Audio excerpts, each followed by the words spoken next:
It's a story that begins, like all stories, with a once upon a time in the land of Hushbai, around about the wondrous days of yore.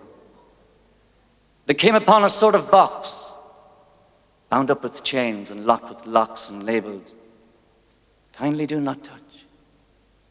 It's war." Decree was issued all about, all with a flourish and a shout, and a gaily coloured mascot went tripping lightly on before. "Don't fiddle with this deadly box, or break the chains, or pick the locks, and please, don't ever play about with war." Well, the children understood, because children happened to be good. And they were just as good about the time of yore. They didn't try to pick the locks or break into that deadly box. They didn't try to play about with war. Mummies didn't either. Sisters, aunts, or grannies, neither. For they were good and kind and pretty in those wondrous days of yore. Very much the same as now.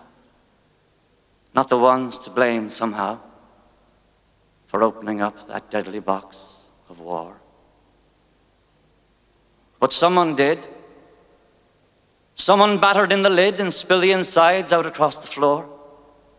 A sort of bouncy, bumpy ball full of guns and flags and all the tears and death and sorrow that go with war came bouncing out and hopping all about and bumping into everything in store. And what was sad and most unfair was that he didn't seem to care much who it bumped, or why, or what, or for.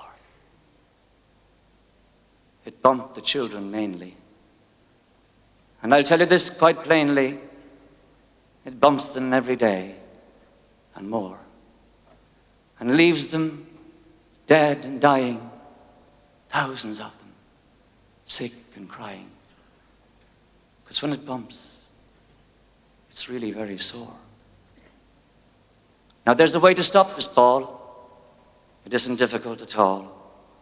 All it takes is wisdom.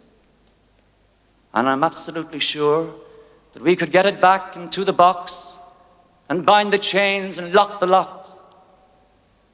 But no one seems to want to save the children anymore. That's the way it all appears.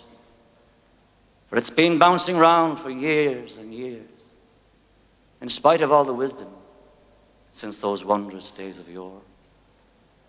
And the time they came upon the box, bound up with chains and locked with locks and labeled, "Kindly do not touch. It's war."